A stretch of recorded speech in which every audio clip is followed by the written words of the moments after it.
What up, though? What up, though? It's your boy OG Big Dude. We back again at it on your most favorite show, Him 313. Him 313. You won't see a guy on this show if he ain't one of them hymns. You know what I'm saying? Like the other level of life, one of them ones. One of them ones. The brother here before us is one of them hymns.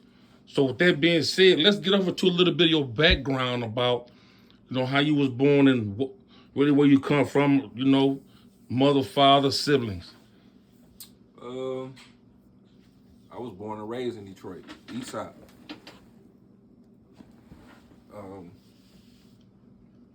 Philip and Verner. Okay. I was born at St. John's Hospital. Okay. You know what I'm saying? But yeah, I was born on Philip and Verner. Mom stayed on Philip and Verner. She had just moved out the Parkside Projects. Oh, your mom a project girl. Yeah, well, she from my mother from Mount Clair in Jefferson. Projects. No house. Oh, housing. Yeah, house. Okay, so you know what I'm saying, but when she got to moving around, grown or whatever, you know what I'm saying. I think she was in college at the time, and she stayed in the Parksides. And the Parkside's a project. Yeah, the project. Okay, then so shouts out to the one guys that made that one song. Yeah, sir. Yeah, me, yeah. Okay, so way before then, Mm-hmm. she was one of them hers. Yes, sir. She was a her back then. Yeah, she was a her back then. Okay, sure. okay, continue, please. So and then she moved on Philip, and that's where she had me on Philip and Verner. Okay. I'm the second oldest of six. I got 4 brothers, 2 sisters. I never knew my father. I didn't meet my father till I was maybe like 26, 27 years old. My stepfather, that's who really my father. That was really my father. He the one that was there to anchor. Oh yeah, holding shit down. Yeah, definitely, absolutely. Okay, then. Shouts out to him. Yeah, a man's man. You know what I'm saying? Like he was a real hustler. You know what I'm saying? Right.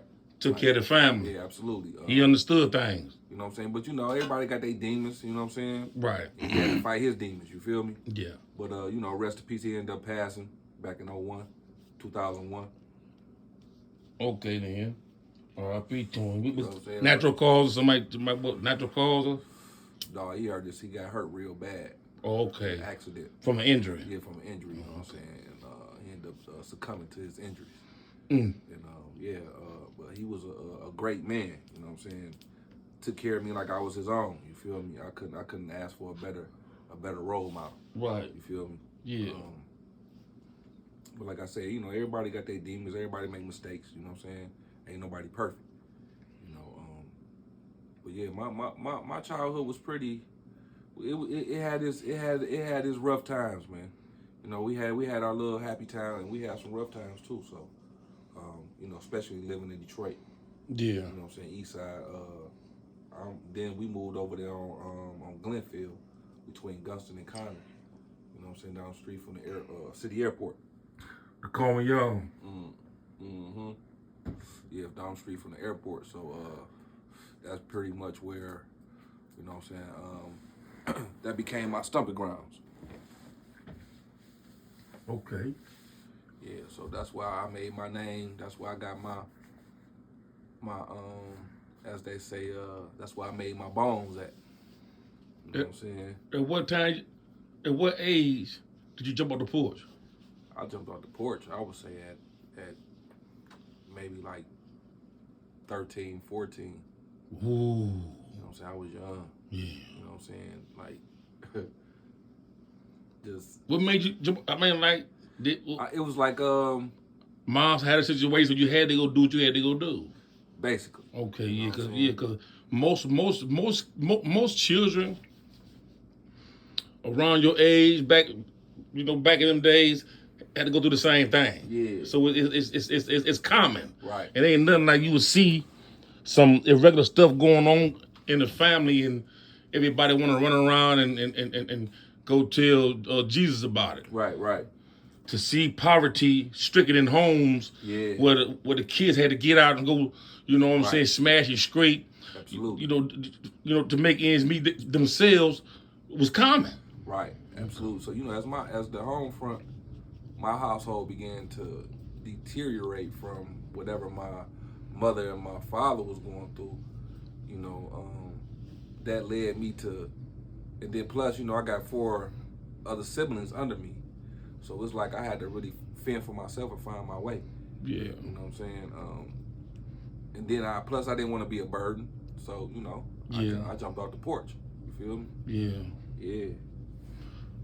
Where you go to school at? I went to school with elementary. I went to I went to Wilkins over there on Strasburg. Off 6 Mile? Yeah, off 6 Mile. You know what I'm talking about? Yeah. If you're a true EastSider, you know what that is. I know that's it. You know what I'm saying? Near Zorbas. Yes, sir. Then I went to Tricks Elementary, which was on Shaner and Brengard. Then I went to Whitney Young. From Whitney Young, then I went to Rosa Park Middle School, and then I went to I ended up going to Denby, but I got kicked out of Denby. Man, you've been to a couple good schools. Yeah, I went to Denby, and then Rosa Parks and Denby, them they shit. When I was going there, neck to neck with Cass Tech. Probably because anytime they say a school finna close, shut down, or is losing funds, everybody gonna feel the effects of that stuff rolls downhill. You know what I'm saying? You can't get the proper teachers in, and they just hiring anybody. Man, what we ain't with all that. But yeah. So with being into hip hop like you are now, when did you start rapping? At what age? To be honest, I started off writing poetry. Oh yeah, because your style is cinematic. You know what I'm saying? I started writing poetry back in elementary. Yeah. I've always been, fascinated with right. words. And it shows. It shows in your lyricism. Yeah, I've always been fascinated with words and it shows it's very intelligent. Show that you've been to school. That absolutely. It's out there. You know what I'm saying? I ain't far from a dummy. Man, it's out there. But yeah, I started off with poetry. You know what I'm saying? One of my favorite poets is Langston Hughes. I know about him. You know what I'm saying? Lover boy. Yeah. I know about him. And from there, listening to hip hop. Yeah. I just fell in love with how they was putting the culture. Words. Just the culture. The culture and how they was putting the words with the music. Yeah. That fascinated me. Yeah. You know what I'm saying? So I was like, that's what I want to do. Yeah. If you one of them hymns, it hit you like that. It hit you like that. Yeah, so it hit me like that. So yeah. And so I've been doing it a long time, for many moons. But yeah, it's a love. You know what I'm saying? Yeah. It's something I love to do. If even if it wasn't no money involved, I still would do it because this is what I love doing. Right. You know what I'm saying? Yeah. You get a natural high off of it. Yeah, absolutely. It's like you say, it's culture. This is my culture. Mm-hmm. You know what I'm saying? I was raised in a hip hop culture. Right. You feel me?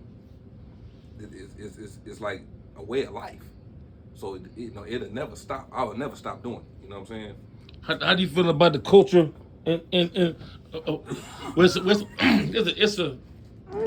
This is like a two-way question. How do you feel about the culture of hip hop within itself and the culture of hip hop in Detroit, like as a whole? Then just us.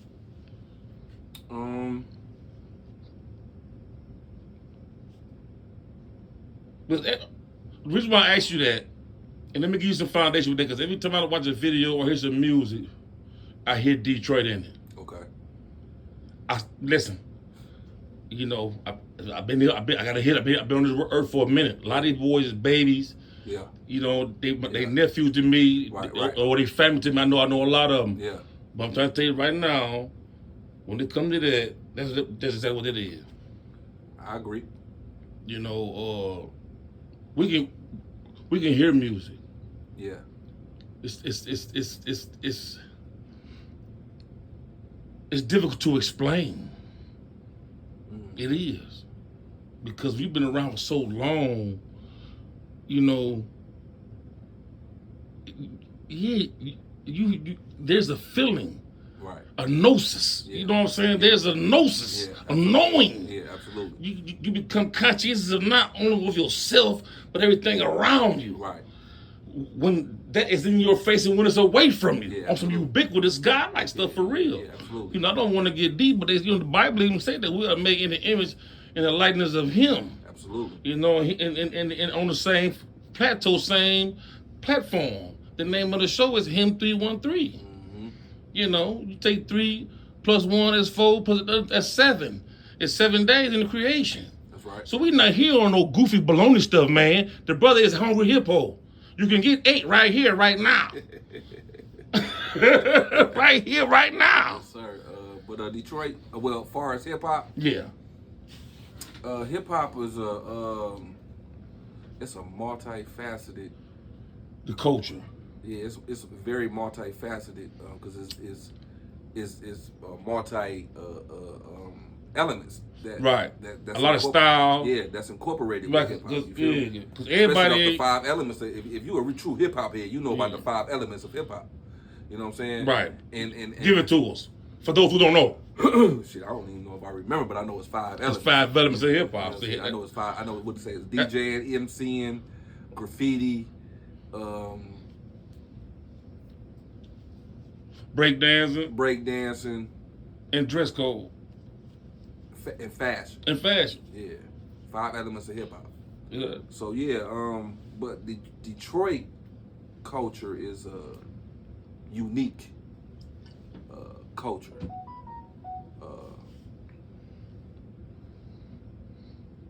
I think our culture is unique. It's dynamic in its own. Yeah, it is. We are like it's hard to give a definition to trendsetter. Like people give hard giving God a name. Right. He be named Thoth. Right. You know what I'm saying? Yeah. Oh, so many names. Right, you know, right. Allah, Yeah, generic. So it's hard to put a name on something that's authentic title, like Detroit is. Yeah, for sure. And we can take this back to the Gator and me argument. Yeah. We're going to revisit that too. Right. Because I'm going to have a panel on that because I'm getting tired of the goofy. There's a lot of goofiness going on when it comes to Detroit being handled. Man. And I'm telling you right now, Him 313 ain't going for. We snapping and stand on everything. Yes, sir.